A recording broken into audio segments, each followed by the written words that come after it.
caminho. Por isso nós declaramos, Jesus, que não só ouvimos uma palavra, mas recebemos resposta enquanto ouvimos. A tua palavra diz que a fé não vem por imposição de mãos, a fé não vem por osmose, a fé não vem pelo ambiente, a fé não vem por louvores, a fé vem por ouvir e ouvir a palavra que sai da boca de Deus. Por isso nós declaramos, sairemos daqui nessa noite com uma medida de fé aumentada. Pai, nós precisamos da tua palavra, nós dependemos da tua palavra, Jesus. Por isso nós te agradecemos, porque essa noite não é sobre um sermão e um homem, é sobre a palavra que sai da tua boca, e algo vai acontecer. Alguém que crê nisso, pelo amor de Deus, declare com autoridade, diga: algo já aconteceu. Você pode dar um brado de liberdade no seu lugar. Vamos, Senhor, alguém pode, pelo amor de Deus, fazer barulho? Alguém pode dizer: ainda bem que eu vim, Jesus.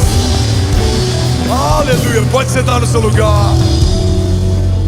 Eu tenho uma palavra para alguém aqui nessa noite, mas eu preciso de pelo menos uns 300 incendiários. Tem algum incendiário aqui nessa noite? Tenho vivido esse desafio de tentar compactar séries em sermões de 30 minutos. Então me desculpa se em algum momento eu pregar na velocidade 3 do WhatsApp. Eu só posso prometer uma coisa: eu vou me derramar com tudo que eu posso, tudo que eu tenho, enquanto eu posso. E um bom conselho para você é que você receba aquilo que é de Deus para você. Então não deixe o celular roubar de você aquilo que 30 minutos na presença de Deus são capazes de fazer. Alguém comigo diga amém. Sabe, a gente começou alguns cultos, uma série sobre promessas. Lembro que quarta passada eu preguei sobre a promessa da presença. Conselho de amigo: se você não assistiu ou não participou, procura essa mensagem no YouTube. Produção, se não tiver no ar, eu preciso dessa mensagem no meu canal segunda. A promessa da presença é a única garantia que o povo de Deus tem em meio a crises, desertos, cativeiros.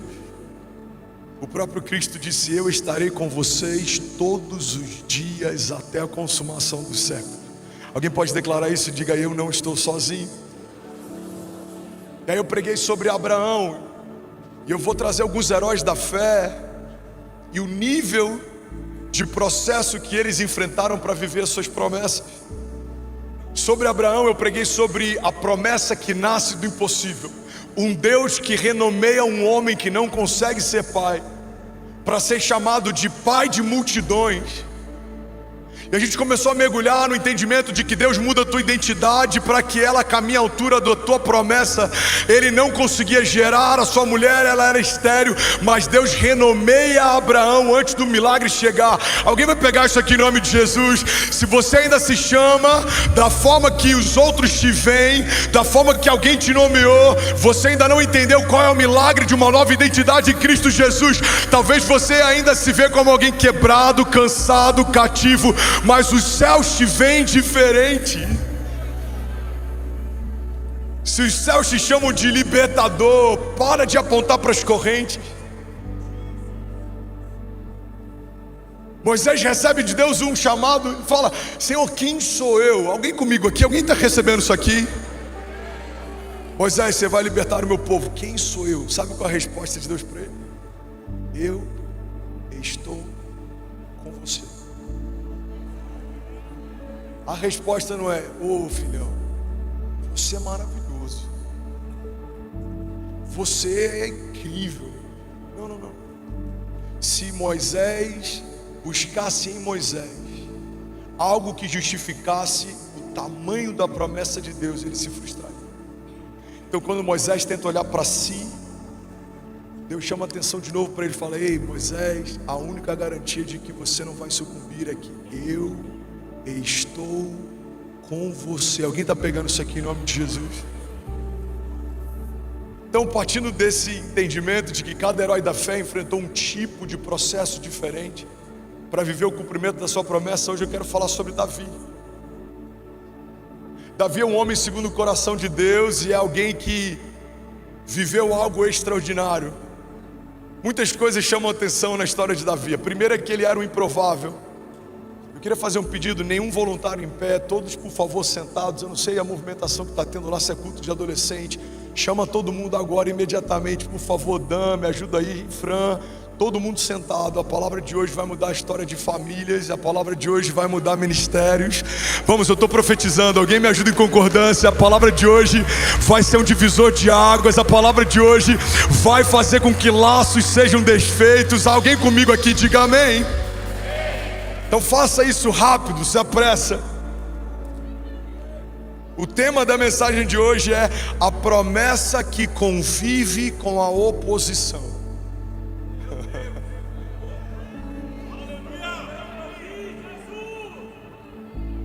A promessa que convive com a oposição. Isabel amava a ideia de ser mãe, mas o ventre dela dizia o tempo inteiro: você não pode gerar. Pega isso aqui, irmão. Nem toda oposição que te resiste é externa. Talvez algo disfuncional dentro de você vive te acusando, dizendo: você não pode, você não consegue, você não sabe. O ventre de uma mulher que não consegue gerar se torna agora o ambiente onde Deus gera a voz que clama no deserto. João Batista não por acaso é gerado num ventre estéril para anunciar e preparar o caminho para um homem que seria gerado no ventre virgem. Irmão, tem momentos que a oposição é exterior. Inimigos, levantes, gigantes, desertos, reis. Tem momentos que a nossa maior oposição somos nós mesmos. Algumas das nossas maiores batalhas acontecem no campo da mente.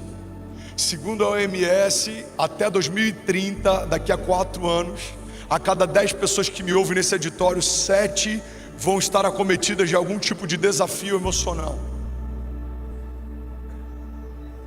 Tem gente sucumbindo, tendo promessa, amando a Jesus, mas não conseguindo vencer batalhas na mente. Tem gente que se sabota por traumas do passado, por repetição de comportamento, por rapó. Tem gente que replica o que viu, não gostava de ver o pai fazer o que fazia, mas sem perceber se tornou o que tinha ojeriza no pai. O pai gritava com a mãe, você achava isso horrível, agora é você quem grita. A sua mãe era infiel com teu pai sem perceber, agora você se tornou infiel. Irmão, guarda isso. O evangelho precisa ser uma ressignificação de quem éramos, porque ou Cristo nos fez algo novo, alguém novo e nos deu um novo destino, ou a gente vai continuar com as mesmas mazelas e crises. Não, as coisas velhas ficaram para trás e eis que em Cristo tudo se fez novo. Alguém pode dizer glória a Deus por isso? Mas se você carrega uma promessa, entenda, certamente você convive com uma oposição. O profeta diz: quem sou eu? Eu sou uma criança. Deus fala: eu te separei desde o ventre da tua mãe. Quando ainda era informe, eu te conheci. Moisés fala: Senhor, quem sou eu? Eu estou com você. Gideão: Senhor, quem sou eu? Vai nessa tua força. A oposição nos tempos bíblicos eram filisteus, nos tempos modernos podem ser haters da internet. Quantas coisas eu sofri nos últimos meses, quantas injustiças, calúnias e mentiras. Eu lembro que um dia eu falei com a Kezinha: amor, sabe o que é mais triste? Algumas dessas pessoas que se levantam como oposição em setembro vão postar sobre o Setembro Amarelo. Quantos pastores têm tirado a sua própria vida e isso não é noticiado? Quantos empresários sucumbem mais pela vergonha de dizerem que quebraram do que pelas mazelas de quebrarem por si só? Quantos casamentos estão mais preocupados com o que os outros vão dizer do que com a crise dentro de casa? Irmão, guarda isso. Toda promessa carrega oposição. Pode ser alguém que vem contra você ou pode ser você. saber lidar com isso para vencer isso, é a única garantia de que viveremos a plenitude das promessas, senão a gente vai continuar patinando. Se cada homem gerado no ventre de mulher carrega fundamentalmente uma promessa de Deus, por que toda a igreja de Jesus ainda não está vivendo a plenitude das promessas?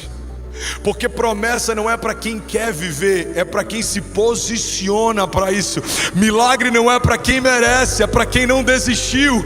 Talvez alguém que você conhecia, amava Jesus, desistiu, não é porque ele deixou de amar, é porque ele não suportou a pressão do processo.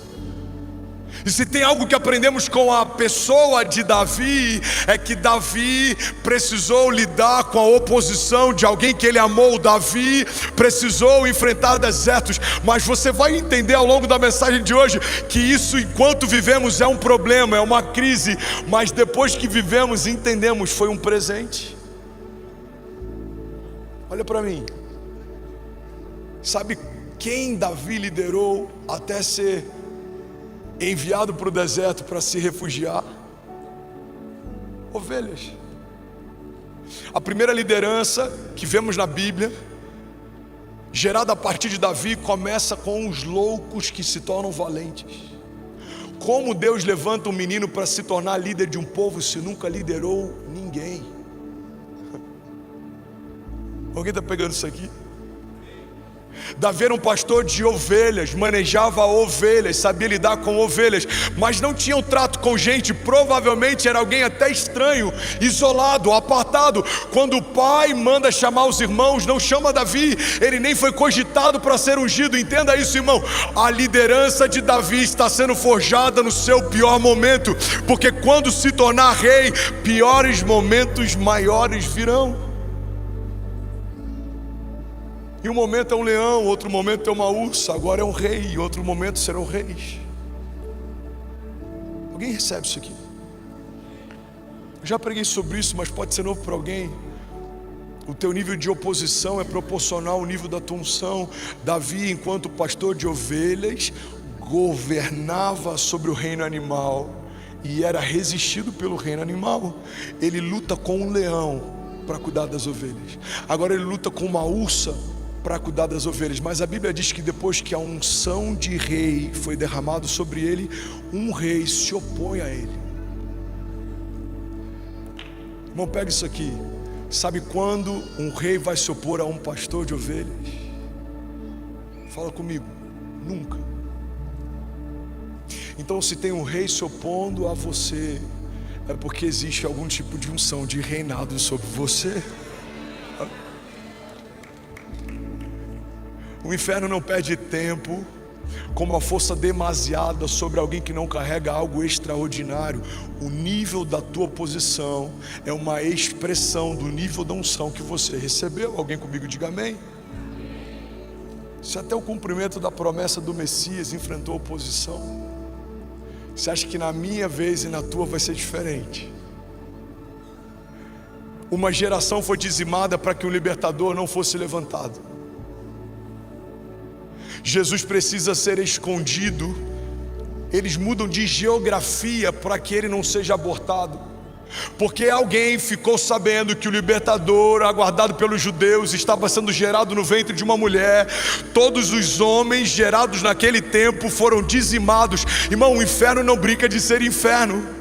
Não é Judas só que resiste Jesus, não é Herodes só que resiste Jesus, não é só a religião que resiste Jesus. Desde o ventre da mãe ele foi resistido para que não nascesse. O inferno não quer que nasça em você a promessa de Deus, porque sabe que se abortar antes de nascer é mais fácil do que combater depois que nasceu.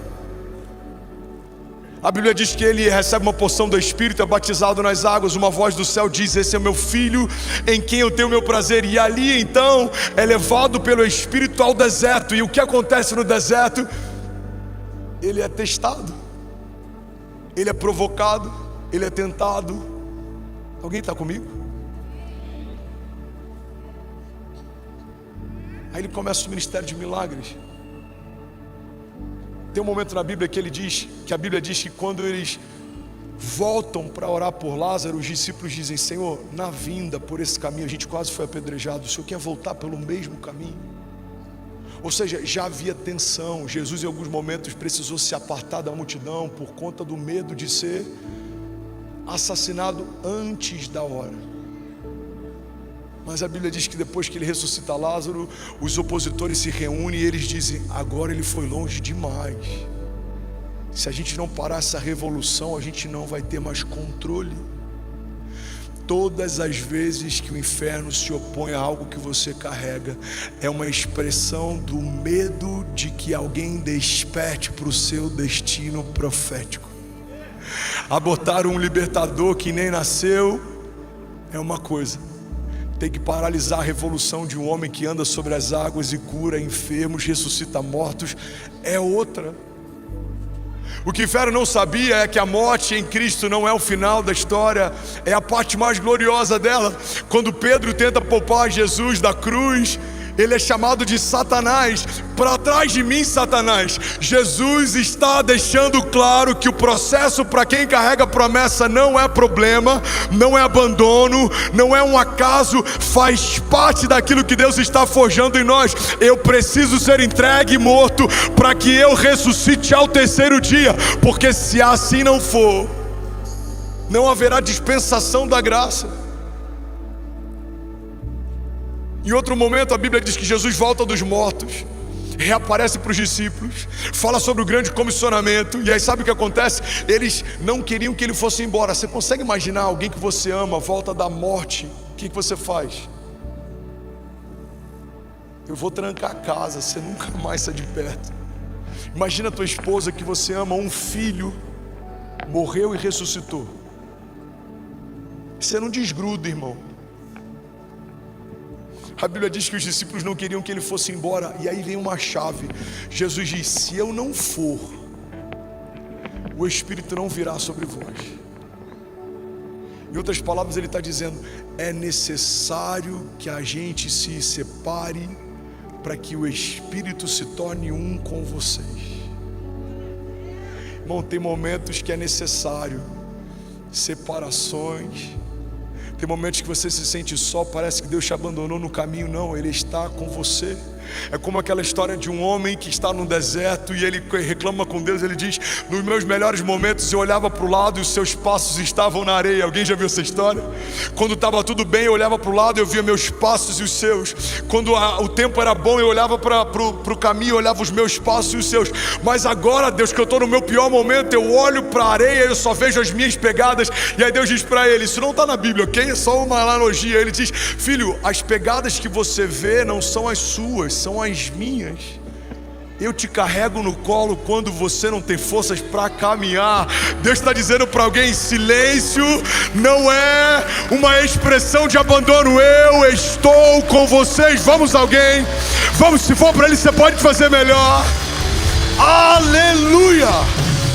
Vamos, você pode celebrar Jesus no seu lugar. Chega.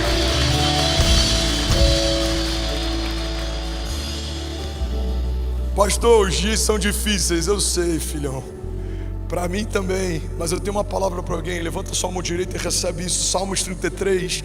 O Senhor protege aqueles que o temem e os firma com esperança no seu amor, para livrá-los da morte e garantir-lhes vida, mesmo em tempos de fome. A nossa esperança está no Senhor. Ele é o nosso auxílio e a nossa proteção, e nele o nosso coração confia, pois confiamos no seu santo nome. Esteja sobre nós o teu amor, Senhor, como está em ti a nossa esperança. Alguém pode dizer glória a Deus por isso? O pior é que eu não entrei no sermão, eu preciso correr. Jesus, complicado, hein?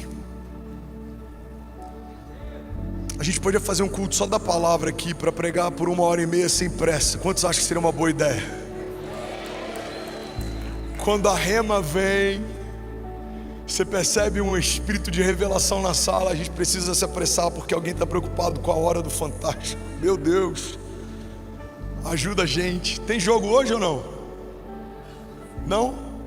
Nem sabe, vocês são muito crentes. Glória a Deus, hein? Já salva de palmas pelo irmão que está do seu lado, irmão. Você é muito crente, cara. Glória a Deus.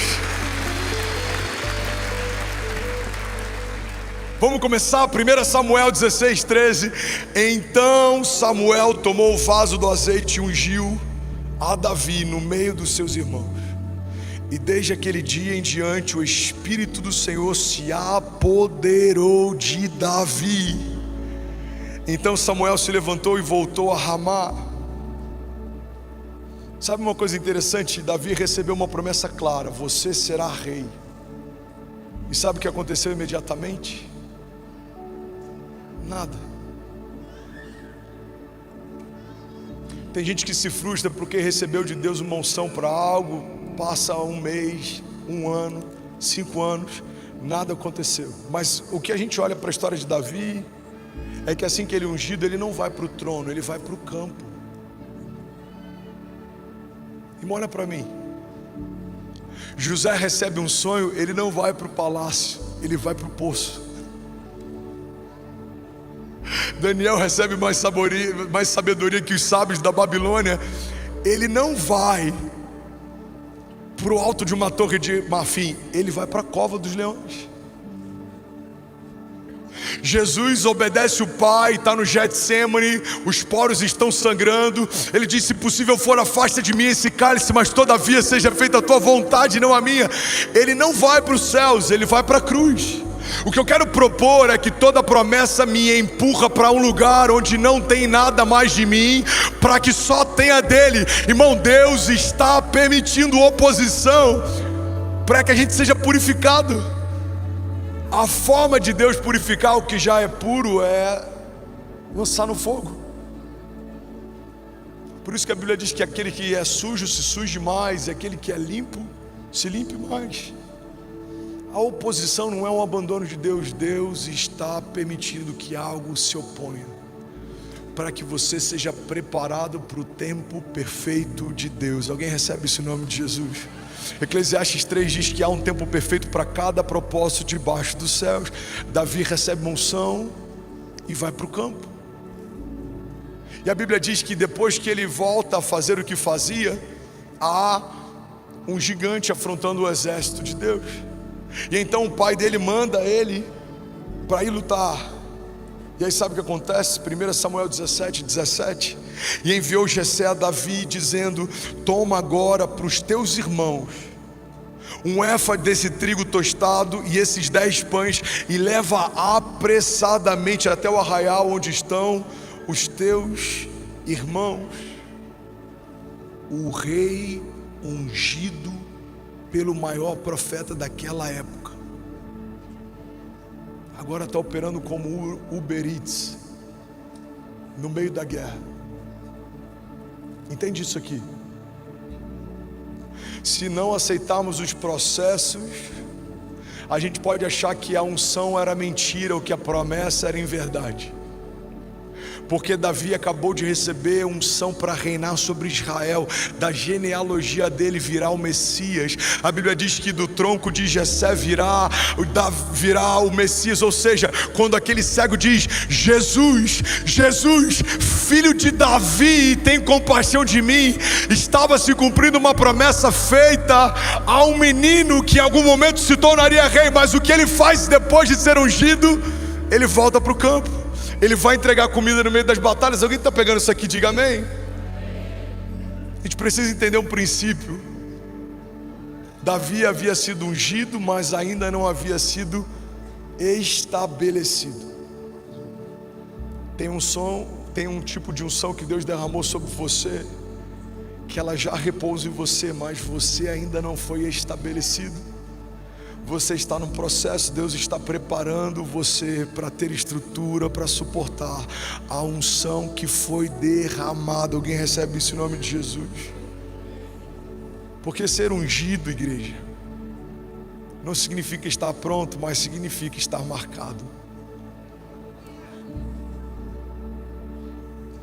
A terra olha para você e pode ver alguém que não tem aparente valor, mas quando o céu vê, ele diz: aquele foi marcado. Esse está separado. Esse eu chamei para esse tempo. Esse foi separado para dias como esses. Por isso que eu costumo dizer que as nossas cicatrizes, para nós, elas ferem a estética, mas para os céus, elas são um memorial de gratidão. Homens marcados chamam a atenção. As suas cicatrizes falam de guerras que você quase sucumbiu, mas você está de pé. As cicatrizes que te marcaram falam de coisas que quase te mataram, mas você está de pé. Alguém recebe isso aqui em nome de Jesus? Hebreus 10:36. Vocês precisam perseverar, de modo que quando tiverem feito a vontade de Deus, recebam o que Ele prometeu. Eclesiastes 7:8. Eu estou pregando para alguém avivado aqui nessa noite. O fim das coisas é melhor do que o seu início, e o paciente é melhor do que o orgulhoso. O orgulho de não aceitar os processos gera dublê de rico. Alguém já ouviu falar do dublê de rico? Ele não quer ter, ele quer parecer que tem. Você sabia que tem dublê de ungido? Ele não quer receber unção, ele quer parecer que recebeu. A Bíblia diz que quando Saul foi rejeitado pelo Senhor, o profeta chega até ele e fala: Saul, o Senhor te rejeitou. Ele não se arrepende, ele não se humilha, ele não rasga as vestes, ele não se ajoelha, ele não clama. Ele só pede uma coisa eu peço: que o povo, quando olhar para mim, não perceba que a glória de Deus não está mais sobre a minha face. Um coração caído diante de Deus não se preocupa com o que Deus pensa, se preocupa com o que os outros pensam. Agora do outro lado há Davi, um menino franzino que tem cheiro de ovelha, está no meio do pasto levando comida para os seus irmãos. Os homens podem dizer: quem é esse menino franzino? Os céus estão dizendo: é o novo rei ungido para levantar o governo de Israel. Não houve e não haverá alguém como ele. É aquele que Deus diz que é um homem segundo o seu coração. É aquele que daqui a 2026 anos, um pastor no coração de São Paulo falará a respeito do que Deus fez na sua história. Alguém comigo diga amém. Preciso dos voluntários do nosso time queimando, porque se a gente só assistir o que Deus está fazendo, vai ficar difícil ensinar para quem não sabe nem como se mover. Irmão, entenda isso, tem gente que nem sabe se mover no profético. Você precisa derramar o que carrega, porque não é só sobre você. Eu não vim aqui só para trazer ensino, eu vim aqui para liberar uma palavra que vai mudar a história de alguém. Alguém com fome por mais de Deus. Aleluia.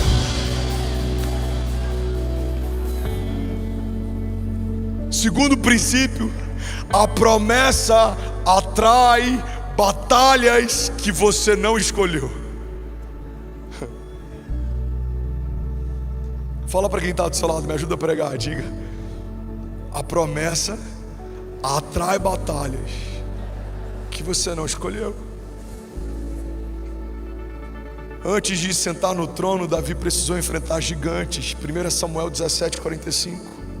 Davi, porém, disse ao filisteu: tu vens a mim com espada e com lança e com escudo, porém eu venho a ti em nome do Senhor dos exércitos, o Deus dos exércitos de Israel, a quem você tem afrontado. Entende isso, irmão? Golias não era só um inimigo, Golias era um portal. Pega isso aqui. Golias não era um problema, Golias era um portal. Davi já tinha unção, mas ainda se movia em invisibilidade. Os irmãos de Davi sabiam que Davi havia sido ungido, mas o povo nem sabia quem Davi era. Mas depois de um gigante, todo o povo comenta entre si: há um jovem que mata gigantes. Pega isso aqui. Até o teu deserto, muita gente nem sabia quem você era, mas depois que você venceu o seu deserto, o seu testemunho vai falar por você. Alguém recebe isso em nome de Jesus? Lembra daquele cego de nascença? Os religiosos passavam por ele e não davam nada, mas a Bíblia diz que depois que ele foi curado de um jeito tão inusitado, Jesus usa o cuspe para fazer lodo, e do lodo cura um cego. A Bíblia diz que os religiosos, eles instauraram uma auditoria de milagres. Irmão, uma auditoria de milagres. Foram questionar por que Jesus fez do jeito que fez, e aquele jovem responde: porque eu não sei, eu só sei que eu era cego e hoje eu vejo. Aquele homem me curou. Aleluia. Aleluia! Aleluia! Aleluia! Não tem ninguém inquieto enquanto um jovem pede esmolas na porta do templo, mas todo o povo quer saber quem é esse que era cego e agora vê. Alguém está pegando isso aqui? Golias era um portal. Por isso, irmão, não se assuste se Deus permitir oposições fora do comum. Deus está abrindo janelas de oportunidade para que a sua história chegue mais longe. Deus está abrindo janelas de oportunidade para que o seu testemunho fale por você. Quem é aquele? Algum tempo atrás alguém diria: é o quebrado, é o falido, é o doente, é o cativo. Mas em algum momento vão ter que dizer: aquele que estava morto, mas Deus trouxe de volta à vida. Aquele que estava quebrado, mas Deus mudou a sorte. Aleluia!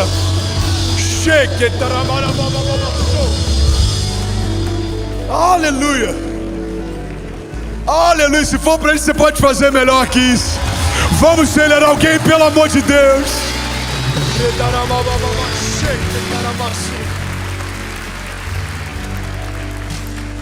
Quem é aquele?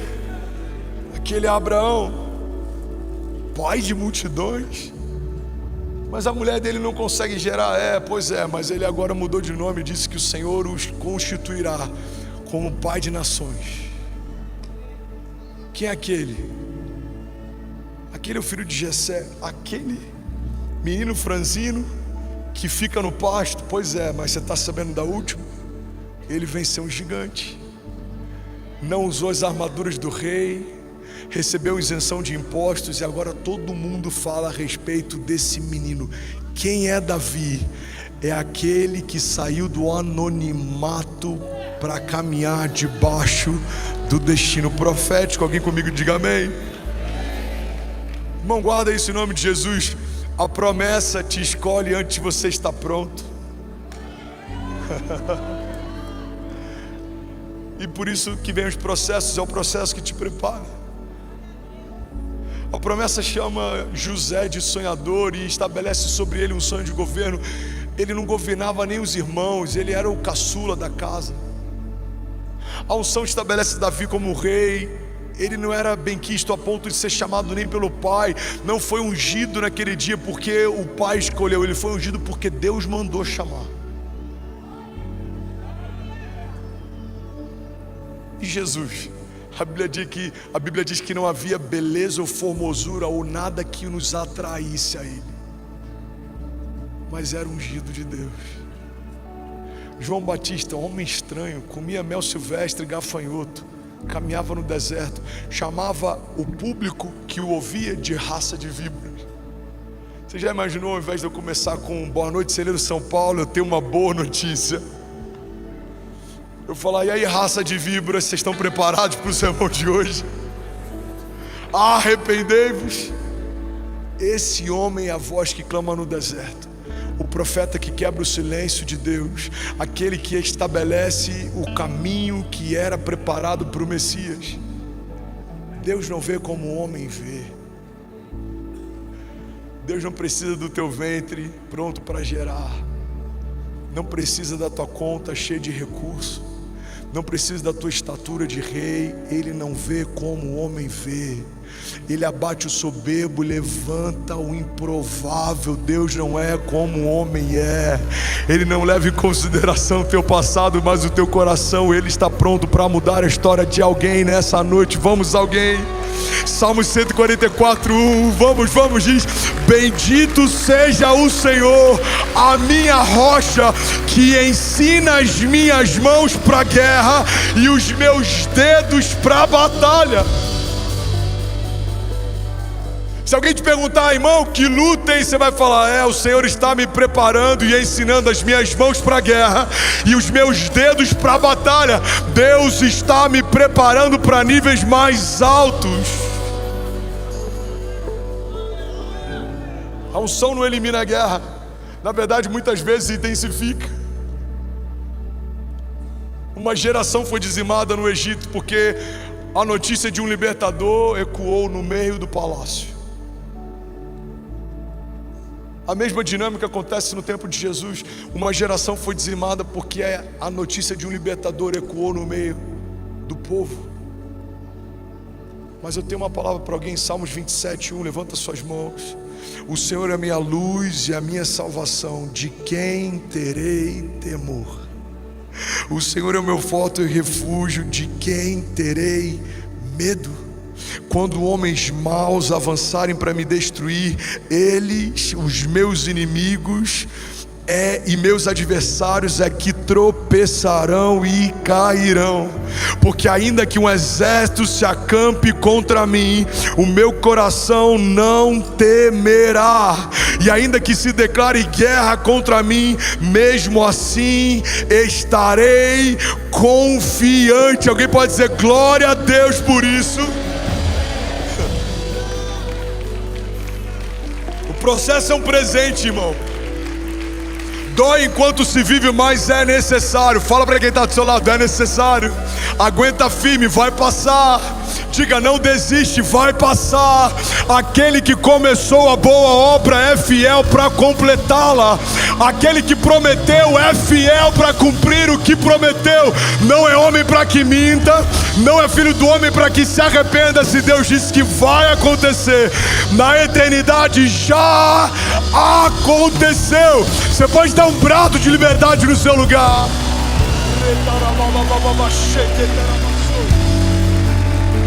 2 Samuel 5:10. Entende isso, irmão? O processo forma o rei antes do trono existir. O processo forma o rei antes do dia do trono chegar. Quando o trono chega, o rei está pronto. Quando o governo chega, José está pronto.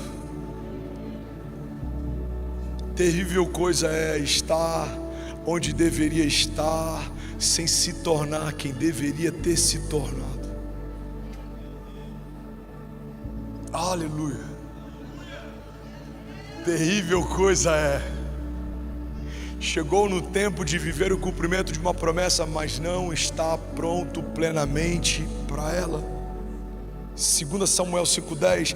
Assim Davi cada vez mais aumentando e crescendo, porque o Senhor Deus dos exércitos era com ele. Eu vou ler isso de novo, alguém vai tomar posse disso aqui.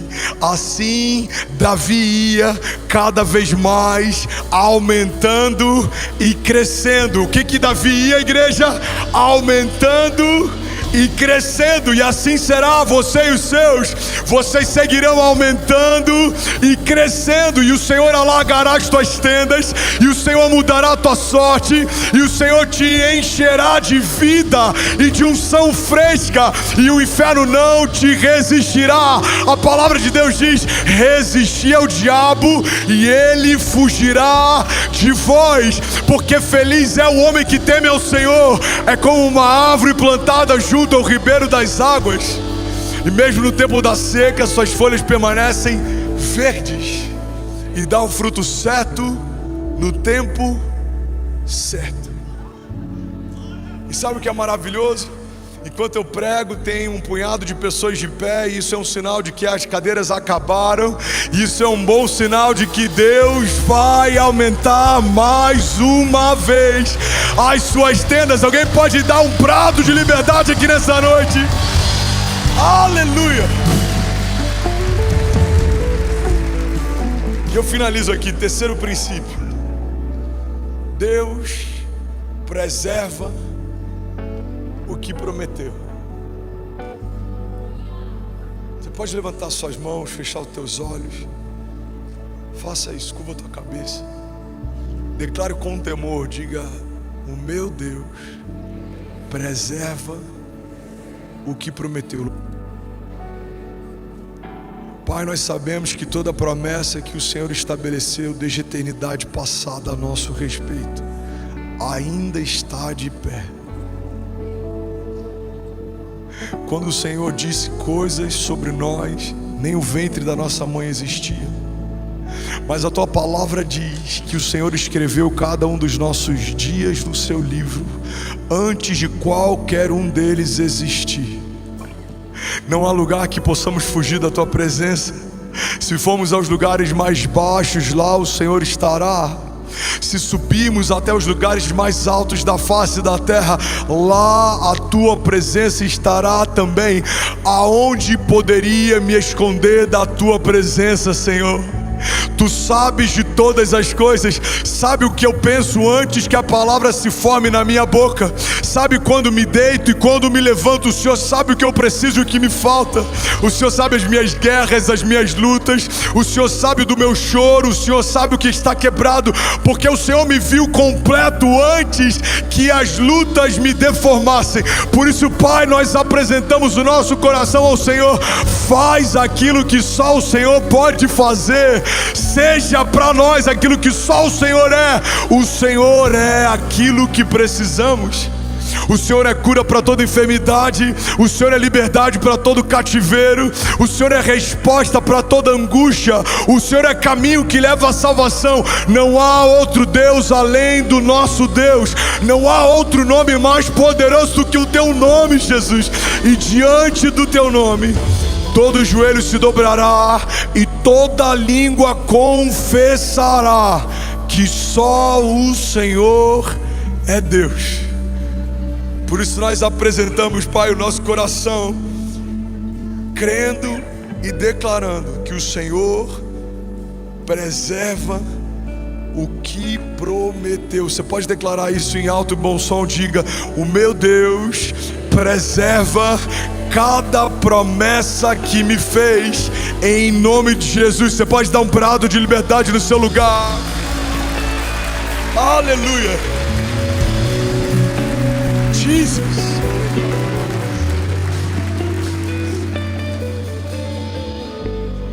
Isaías 43:16. Recebe isso em nome de Jesus. Levante suas mãos. Assim diz o Senhor. Eu amo esse texto. Assim diz o Senhor. Se quiser, feche teus olhos e ouça a voz de Deus falando com você. Assim diz o Senhor, aquele que fez um caminho pelo mar, uma vereda pelas águas violentas, que fez sair juntos os carros de guerra e os cavalos, o exército e os seus esforços, os quais jazem ali para nunca mais se levantarem, exterminados e apagados como um pavio. Esqueçam o que se foi, diz o Senhor. Não vivam no passado.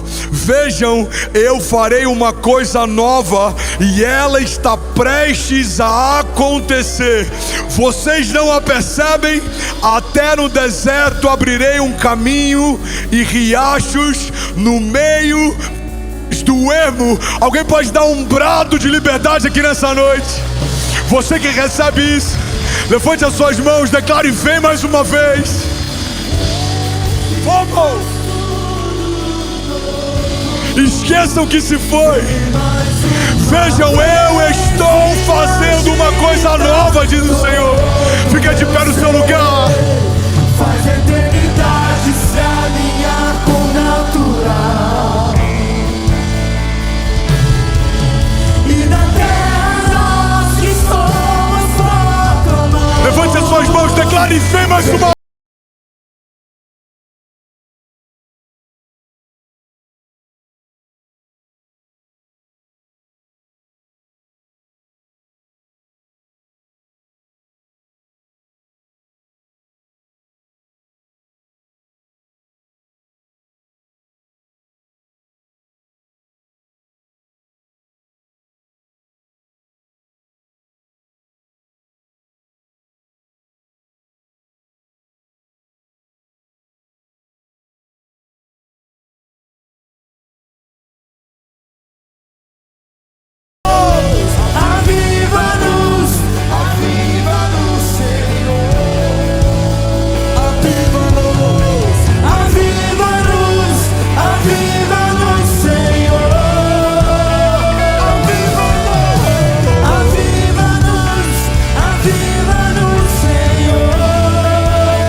Vamos viver o seu som.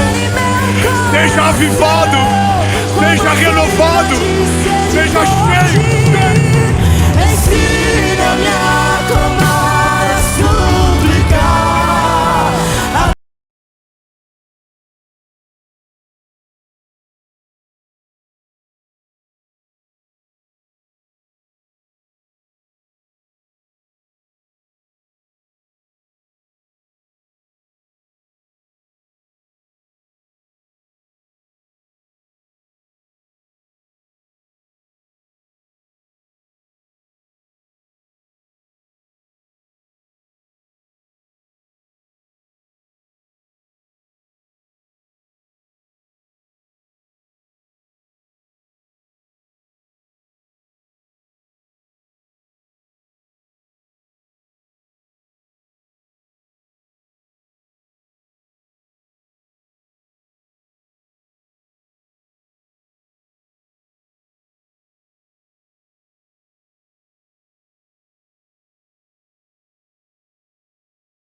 Aviva-nos, Senhor. Aviva-nos, aviva-nos, Senhor. Aviva-nos, aviva-nos. Levante as suas mãos, declare.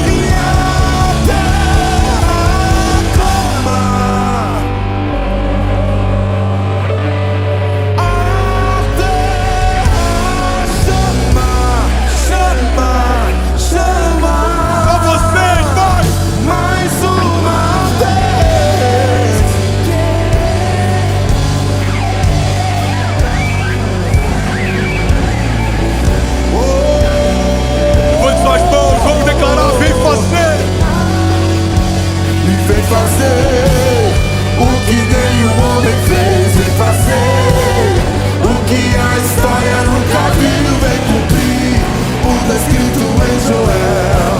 Aviva-nos, vem fazer o que nenhum homem fez, vem fazer o que a história nunca viu, vem cumprir o descrito em Joel. Aviva-nos, vem fazer o que nenhum homem fez, vem fazer o que a história nunca viu, vem cumprir o descrito em Joel. O descendente de Davi, o homem mais notável. Vamos, Senhor, vamos. Hoje é noite de avivamento.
quem crê, levante as mãos, declare: nos tornamos.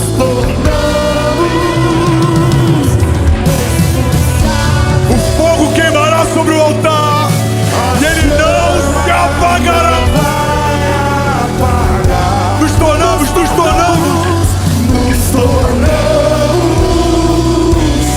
responsáveis. A chama não vai apagar. Nos tornamos responsáveis.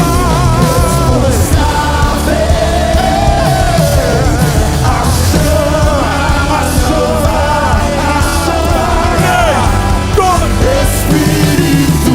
Espírito, que desce como fogo.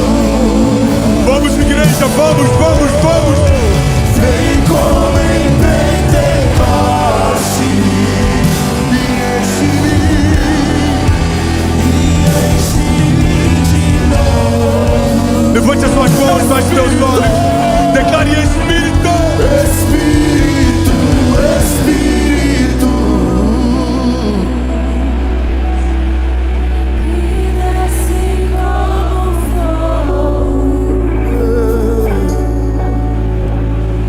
Vem como em Pentecoste e enche-me de Levante suas mãos, feche teus olhos. Salmos 33:18. Mas o Senhor protege aqueles que o temem, e Ele os firma na esperança do seu amor, para livrá-los da morte e garantir-lhes vida, mesmo em tempos de fome. A nossa esperança está no Senhor. Ele é o nosso auxílio e a nossa proteção, e nele se alegra o nosso coração, pois confiamos no seu santo nome. Esteja sobre nós, Senhor, o teu amor, como está em ti